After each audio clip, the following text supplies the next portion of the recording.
muitas almas para Deus. E ele vai formar muitas igrejas em muitos países.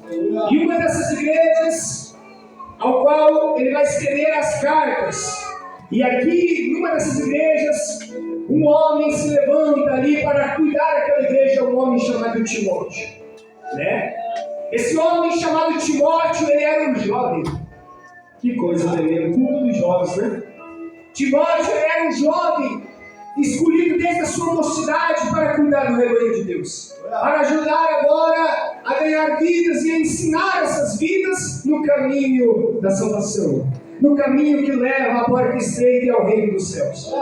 Timóteo, incumbido desse fardo, porque é um fardo, você cuidar de almas é um fardo que Deus tratará com todos, entendeu? É uma missão que Deus separa. O apóstolo Paulo ele vai ensinar, ele vai dizendo: tu, porém, tens seguido a minha doutrina. Para você entender o que é doutrina, a palavra doutrina quer dizer ensinamento. Um pouquinho mais para frente nós lemos a sã doutrina. O que quer dizer sã doutrina? Santo ensino, santo ensinamento. Quem está entendendo? O ensinamento santo, muitas das vezes, ele vai contra os desejos da nossa carne. O ensinamento da santidade, ele vai bater contra o pecado. Ele vai bater contra os desejos do homem, ao qual o próprio Jesus disse: aquele que quer vir após mim, negue a sua própria vida, negue a sua existência, negue os seus prazeres e passe a fazer a minha vontade. Glória a Deus, aleluia. Quem sabe Timóteo, recebendo essa mensagem, essa carta do apóstolo Paulo, ele começa a pensar: meu Deus, é tão difícil servir a Deus, a doutrina.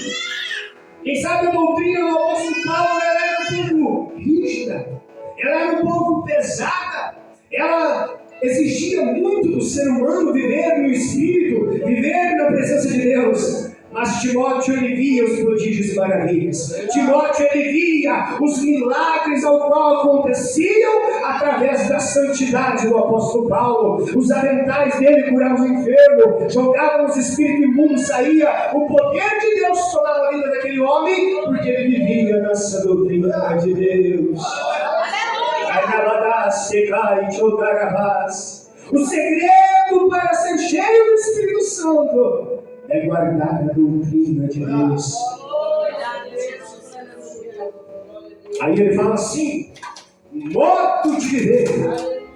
Tu, porém, tens seguido a minha doutrina, modo de viver. Irmão, quando se fala em doutrina, não se fala apenas em ouvir ela, mas sim pôr em prática na nossa vida. Deus não quer que nós escute a doutrina, Deus quer que nós ponha em prática na nossa vida, no modo de viver. Deus, Ele vai conhecer você na maneira de você viver, minha irmã, meu irmão. Ele olha do céu e há uma briga, tecnicamente, entre demônios e Deus, ao qual Deus quer louvar o teu nome na terra, diante dos demônios. Mas o diabo, ele quer acusar o nosso pecado, as nossas falhas. Quem está entendendo? É como se fosse Jó. Deus me leva lá no texto de Jó, aonde Jó, ele era íntegro diante de Deus, ao ponto de quando Satanás chega adiante do Senhor, na presença dos anjos, Deus o pergunta: onde vem Satanás? Ele diz: de rodear a terra, de passear e vagar sobre ela. Aí Deus fala: tem visto o meu servo Jó? Ele falou: eu tenho visto sim. Aí Deus fala: não há ninguém na terra como ele. Aleluia! Ele é temente a mim, ele é obediente à minha palavra, e ele vê o mal, e ele se desvia. Glória a Deus! Ele é reto, temente, se desvia do mal. Quem está entendendo? O próprio Deus, quem sabe as pessoas olhavam para Jó e julgavam Jó, diziam que Jó não prestava, que Jó não ia dar em nada, mas a voz do céu disse: eu me agrado dele. É que nem Jesus, quando foi batizado, muitos já estavam odiando Jesus, mas o céu se abre e diz: eis o meu filho amado em quem minha alma se compraz. A vida nossa, irmão, não é para agradar os homens e as mulheres, é para agradar a Deus. Se você é um servo de Deus, não se preocupe em agradar homem ou mulher, se preocupe em agradar a Deus. E se você agradar a Deus, pode ter certeza que você vai incomodar muita gente. Por que você vai incomodar muita gente? Porque as luzes e as trevas não combinam. Quando uma luz brilha, o diabo e os demônios ficam furiosos e tentam ofuscar essa luz. Mas a Bíblia diz que as portas do inferno não prevalecerão contra a igreja de Jesus Cristo.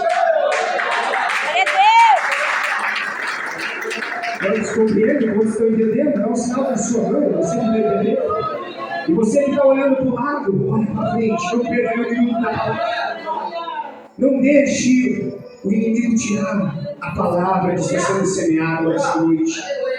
Porque a Bíblia diz que o semeador saiu a semear. E apenas uma das 4 sementes deu fruto. Porque essa terra estava preparada para receber. Meu irmão, essa terra estava fértil.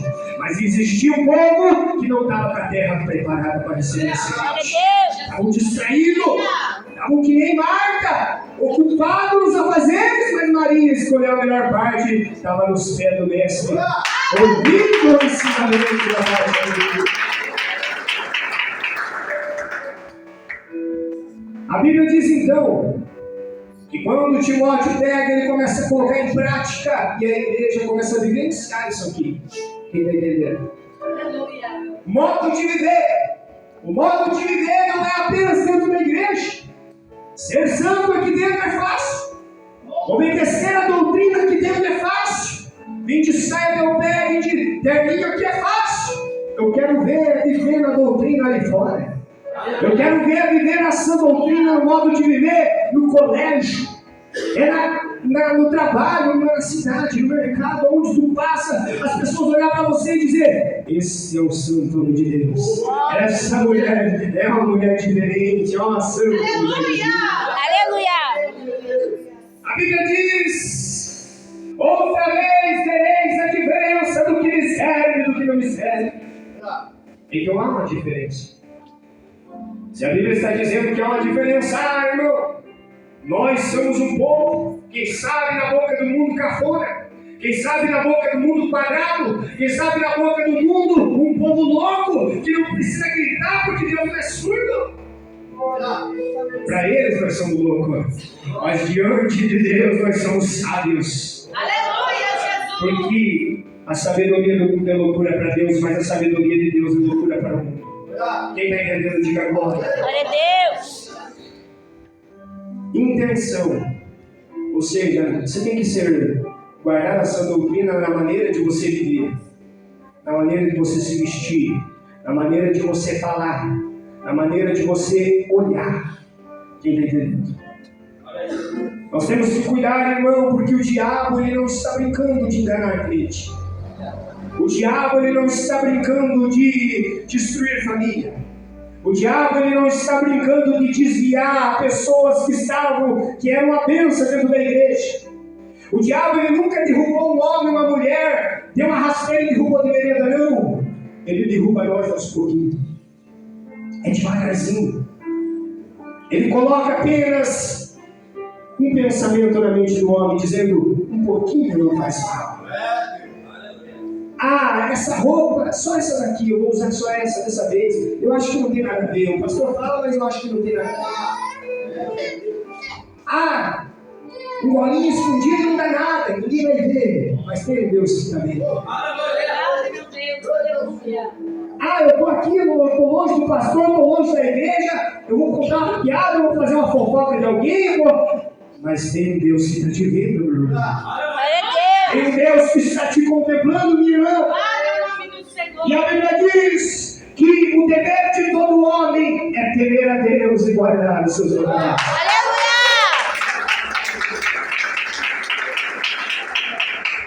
Aí ele fala, com toda a longanimidade, com toda a fé, com toda a intenção. Nós temos que ter intenção boas no nosso coração. Qual que é a intenção que Deus quer da minha tua vida? A intenção de ajudar o próximo. A intenção de estender a mão para o irmão que está caído e levantar ele em vez de empurrar ele para baixo. Em vez de olhar o irmão em pecado e começar a acusar o pecado do irmão, Deus Deus quer que a intenção seja de dobrar o joelho e dizer: meu Deus, fortalece o meu irmão, não deixe o meu irmão se desviar do caminho do Senhor.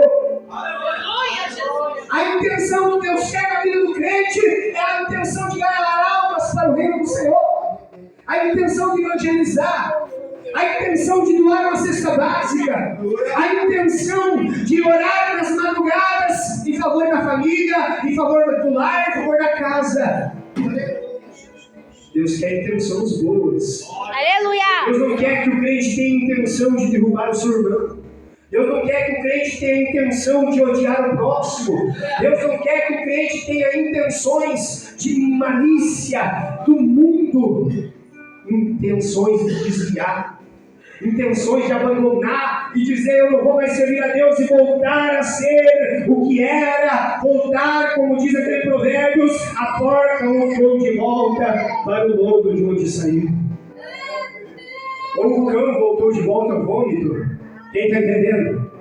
A intenção do crente não é voltar para trás, a intenção do crente é ir para frente, é ir para cima.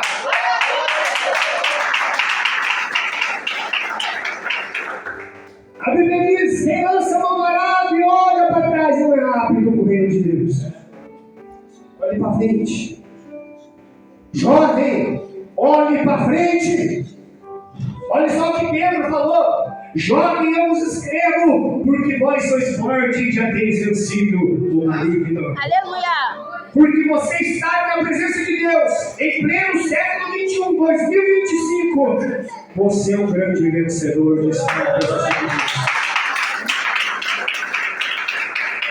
Se hoje você pegar a funerária da tua cidade, seja daqui de Chupinzinho ou de outra cidade, e você começar a abrir e ver o histórico da funerária, você vai ver muito mais jovem morto do que anciões e velhos. Aí você me pergunta: isso está correto? Não está certo. Porque Deus não criou o ser humano para morrer logo. Deus criou o ser humano para viver longos anos sobre a terra. O ciclo da vida é crescer, construir família, se reproduzir, chegar à velhice e depois morrer. Mas hoje os jovens não estão passando mais dos 30, por quê? Primeiro, que estão violando o quarto mandamento, desonrando o pai e a mãe. A Bíblia diz que aquele que desonra o pai e a mãe será remido seus dias sobre a face da terra. Filhos desobedientes que até bate na cara de pai e de mãe nos dias de hoje. Então, o salário do pecado é a morte. Quem está entendendo? Glória a Deus. Outro caminho que os jovens escolhem: os prazeres do mundo. E hoje o mundo ele seduz com drogas. Hoje o mundo ele seduz com vícios, com baladas. Hoje o mundo ele seduz os jovens com tantas oferendas que ele dizia o Vanderlei. Antigamente o diabo ele vinha com um pratinho, hoje ele vem com bandejas, oferecendo para mim e para você sair da presença de Deus. Mas tudo prazer passageiro, tudo prazer inútil, tudo prazer momentâneo, que quando você pratica, sente um vazio na alma, sente tristeza, sente angústia, sente vontade de comer bolota de porco, que nem aquele filho pródigo. Só sofre. Amigo bate nas costas e diz: estamos juntos até o final. Mas na hora do aperto, na hora da barra, na hora do tiroteio, vira as costas e deixa morrer. Não tá nem. Essa é a geração dos jovens. Jovens que entram no PCC, jovens mulheres que vão para casa de prostituição, jovens escravizados nas drogas, nos vícios, e tirando a sua própria vida. Quantos jovens se suicidando, se matando? Por quê? Porque a alma está distante de Deus, porque já não é mais o Espírito Santo que domina a sua vida.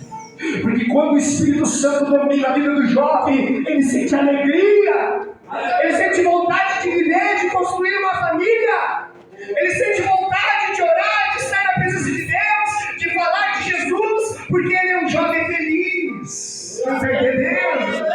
Mas lá no mundo não tem essa felicidade, não. Lá no mundo é só chicote. O diabo, ele faz os desejos da carne, mas depois a tristeza. Pode notar, pode beber a noite inteira, festejar a noite inteira, vai levantar no outro dia moído, triste, abatido, com aquela ressaca, e arrependido do que fez na noite dele. Não é assim? Eu falo por experiência própria, meu irmão. Até os meus 19 anos de idade eu fui um jovem dessa maneira, usuário de droga. Passava nas festas, a gente chama de bailes, né?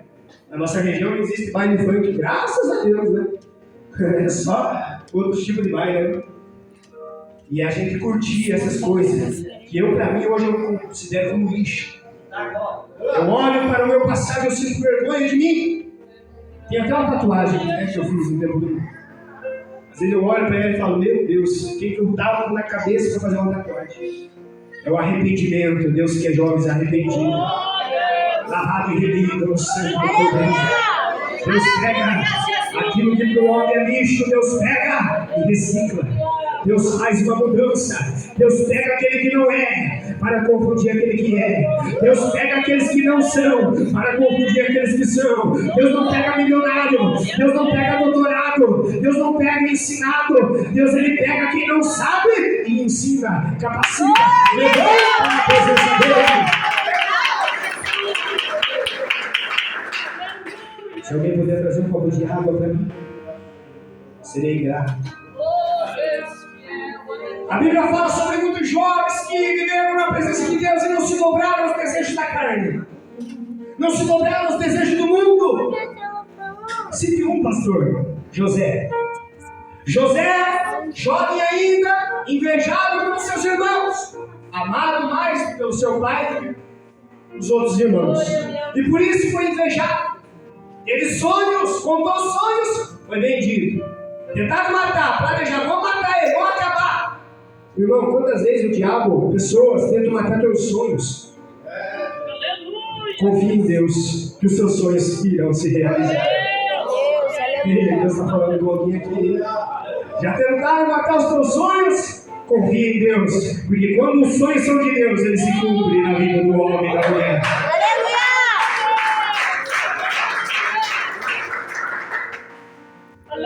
A Bíblia diz então que esse José foi levado ao Egito, vendido agora por aqueles mercadores que desciam ao Egito, foi morar na casa de Potifar, capitão da guarda. Agora Potifar, ali ele e sua esposa, tudo que José fazia prosperava, porque ele era um homem de Deus, de oração, de temor, de obediência. Uma dor agora no seu peito que não saía, que era a dor do abandono dos seus irmãos. A dor de pensar na sua mente, olhar e dizer: será que um dia eu vou ver meu pai de volta? Será que um dia eu vou ver minha mãe? Será que eu vou ver o meu irmãozinho mais novo, Benjamin? Será que eu vou ver aqueles irmãos que me venderam? Porque ali ele estava dentro de um lugar onde ele poderia morrer a qualquer momento. Quem está entendendo? O Egito era rígido.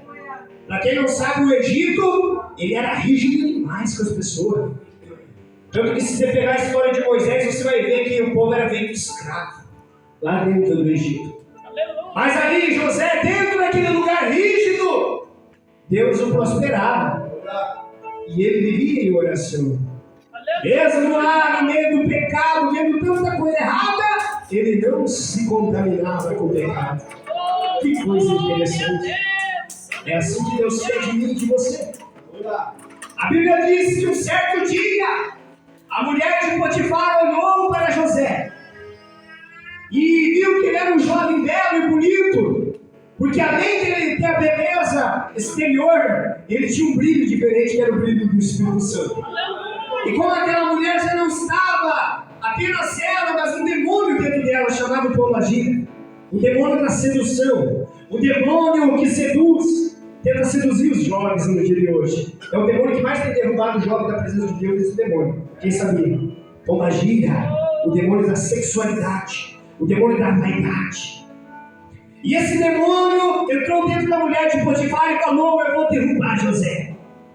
Mas dentro de José existia um Espírito Santo.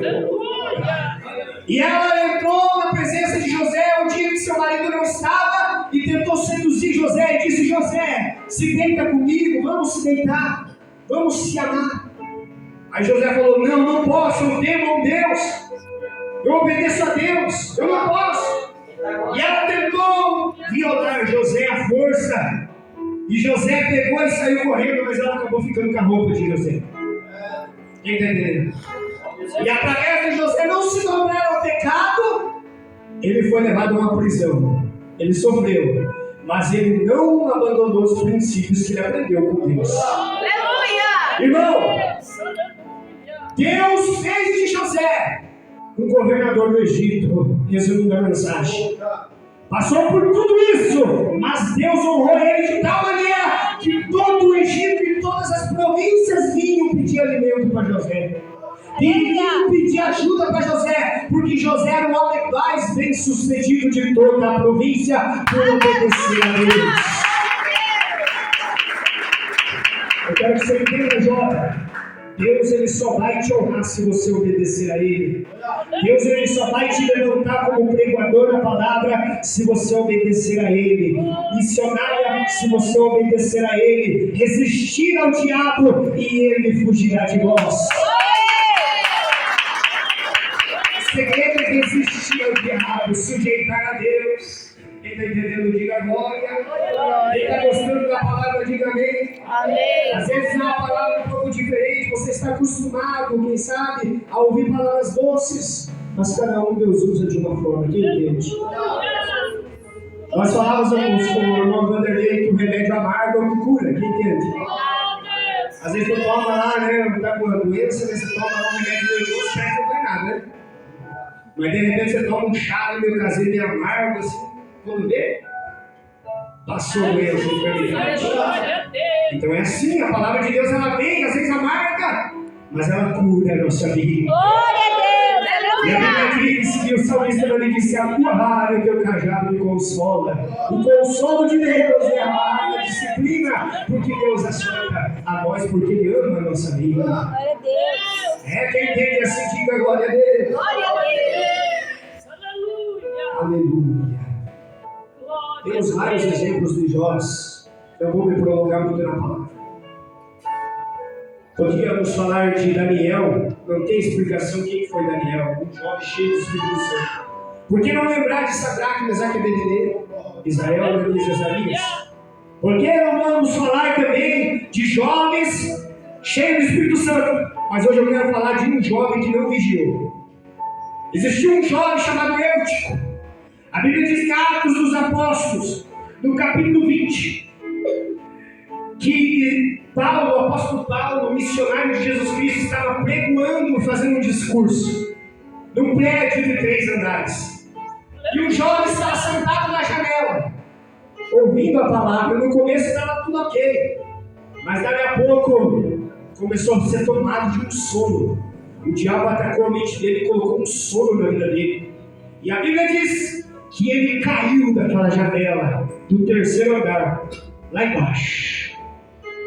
Já caiu com a cabeça no chão, já quebrou o pescoço. Irmãos, temos que cuidar para o sono espiritual não pegar a nossa vida. A dormência espiritual. A dormência espiritual é a pior de todas. É aquela que o crente fica paralisado. É aquela que o crente não consegue mais orar. É aquela que o crente não consegue mais jejuar. É aquela que o crente não consegue mais estar nos cultos. Não consegue mais ter força de vir para a casa de Deus. Isso se chama dormência espiritual. Glória a Deus, aleluia. E isso pode gerar morte espiritual na vida do crente. Quando estar nessa dormência, se você não puder orar, chore na presença de Deus. Se você não conseguir orar, peça ajuda para os irmãos orarem, por favor. Peça para o pastor, ora por mim, pastor, para mim dar força, repreender o mal que está tentando me esfriar na presença do Senhor. Busque ajuda, porque você vai se renovar na presença dele.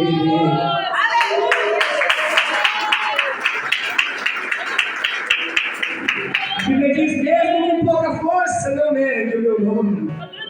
Ter pouca força não é normal, na minha vida já aconteceu muitas vezes. Mas eu não neguei, não desviei. Mesmo fraco ali, eu persisti esperando o renovo de Deus. Eu buscava ler a Bíblia para fortalecer. Porque a Bíblia é a maior força que o crente tem na hora da fraqueza. Que a fé vem pelo ouvir e ouvir a palavra de Deus. Se tu está fraco, Deus te levanta através de ouvir e ler a palavra de Deus. Eu posso dizer que se você ficar sem comer o dia inteiro, ou 2 dias a fio, você vai ficar fraco no teu físico, não é verdade? Você não vai conseguir caminhar, não vai conseguir andar para lá e para cá, não vai conseguir nem falar direito. Você vai ficar fraco fisicamente. Quem entende que é assim? Assim somos nós espiritualmente quando deixamos de comer desse alimento aqui. Vamos ficando fraquinho espiritualmente. E daqui a pouco não temos mais força. Aí precisa de que alguém venha e trate nós na boquinha, né? Precisa que Deus envie alguém para trazer a palavrinha para nós criar força de novo e vigor espiritualmente. Por isso que perder culto é perder benção. Não vem aqui por causa do pregador de fora, vem aqui por causa da palavra de Deus. Tem muitos que vêm só quando é pregador de fora. Não importa quem vai pregar, se é o irmão, se é a irmã, se é o jovem, se é uma criança que vai estar aqui. A palavra de Deus vai falar e vai te dar fé no teu coração. Quem entende que é assim, diga glória a Deus. Eu quero só frisar no capítulo 3, do versículo 4. Não, capítulo 4, versículo 3, para nós encerrar a mensagem. Amém? Ele diz assim: porque virá o tempo em que não suportarão a sã doutrina, mas tendo comichão nos ouvidos, amontoarão para si doutores conforme as suas concupiscências, e desviarão os ouvidos da verdade, voltando a fábulas. Irmão, o apóstolo Paulo estava alertando Timóteo sobre o que ia acontecer nos nossos dias. O apóstolo Paulo falou: Timóteo, guarda a doutrina, mas vai chegar um tempo, Timóteo, vai chegar um tempo, hoje ainda estamos guardando, mas vai chegar um tempo que não suportarão essa doutrina. Sabe o que é não suportar? Você já ficou perto de alguma coisa que você não suporta? Você quer estar longe, você quer nem ouvir aquilo ali, você quer nem estar perto daquilo ali. Assim é muitas pessoas. Eles não conseguem ouvir uma palavra de doutrina. Eles não conseguem ouvir uma palavra de repreensão. Eles já estão com o comichão dentro do ouvido e já não querem mais ouvir a verdade. Aí o que eles fazem? Paulo falou: amontoarão para si doutores segundo as suas próprias concupiscências. Ou seja, eles vão atrás de pastores que mexem, que pregam sobre o ego, sobre as concupiscências da carne, que libera tudo, né? Seja crente da maneira que você quer, porque Deus só quer teu coração. Quem vê que é assim nos dias de hoje? Nos dias de hoje está assim. Ah, essa igreja é muito rígida. Eu vou buscar uma igreja mais fácil. Uma igreja que permite eu casar 2 vezes, 3 vezes. Uma igreja que permite eu andar na vaidade. Uma igreja que permite eu fazer coisas erradas, jogar um futebolzinho. E assim eles buscam mestres que ensinam errado, que ensinam mentira. Mas é muito melhor ouvir uma verdade que nos leva para o céu do que uma mentira que vai levar eles para o abismo. Porque Deus trará juízo em todas as coisas. Então, irmão, eu sou apaixonado pela doutrina de Deus. Se tem uma pessoa apaixonada pela doutrina de Deus, está aqui, ó. Eu amo ouvir a doutrina do Senhor Jesus. Por que nós amamos ouvir a doutrina do Senhor Jesus? Porque nós não estamos na igreja apenas por estar. Nós não queremos ser crente para ser apenas mais um crente. Não, nós queremos ser a diferença nessa era.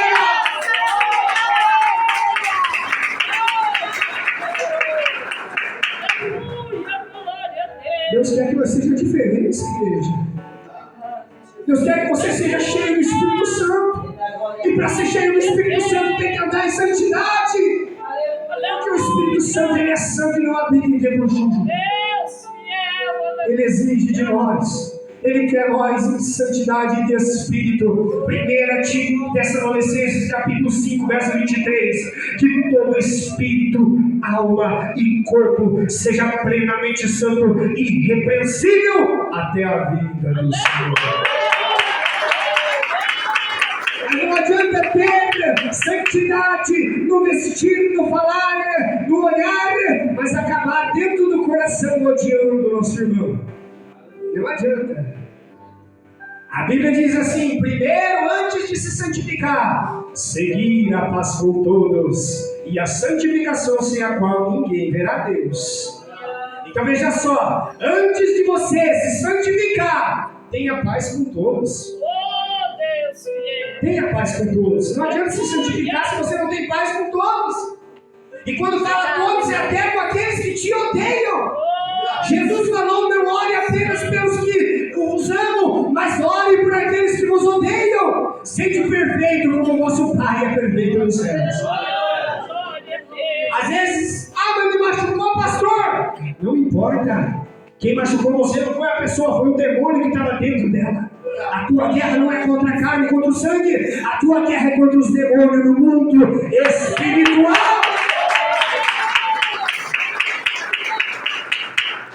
É isso que Deus quer primeiro, antes de santidade. É paz com todos. Ele fala assim, ó: seguir a paz com todos e a santificação. Depois da paz com todos e a santificação, a qual ninguém verá Deus. Quem está entendendo, diga glória a Deus. Crente não pode ser contendeiro, não. Crente não pode fazer fofoca na vida dos outros, não. Não adianta, meus irmãos. A Bíblia diz em Tiago, capítulo 3, que a nossa língua, ela é um tição de fogo que pode incendiar. Sabia? Uma arma de fogo, ela mata menos do que a língua. Um revólver, ele dá menos tiro do que a língua do ser humano. Porque o revólver, às vezes, ele tira a vida de uma pessoa carnalmente. Mas uma palavra, ele mata uma pessoa espiritualmente e nunca mais essa pessoa volta para a igreja. E quem que vai cobrar? Deus vai cobrar essa alma da sua boca, da sua língua, que falou e tirou essa pessoa dentro da igreja. A Bíblia diz: ai daquele que escandalizar um desses pequenininhos que acredita em Deus. Aleluia, Jesus! Lidar com a alma, irmão. Tem amor. Saiba lidar com as almas. Mas isso não quer dizer acobertar pecado. Tem gente que se engana nisso. Não vou escandalizar o irmão, então não vou falar de pecado, porque senão ele vai sair da igreja. Se ele sair da igreja por causa de pregar santidade, ele não é a ovelha de Jesus, ele é bode. Quem está entendendo? Porque as minhas ovelhas ouvirão a minha voz. E se ouvirão, obedecerão. Há uma diferença entre bode e ovelha. Ovelha, ela ouve o pastor, ela leva até às vezes um açoite, mas ela fica quietinha, ela volta para o rebanho, ela está ali. Agora o bode não. Ele ouve, ele fica bravo e ele se irrita e ele tenta atacar. Tenta dar cabeçada. E assim tem muitos bodes hoje em dia que ouvem a palavra e tentam. Eu não concordo com o que esse irmão pregou. Eu não gosto daquele irmão porque ele prega duro. Bode não é ovelha. Aleluia! Ovelha baixa a cabeça de Deus. Obrigado por falar comigo, Jesus.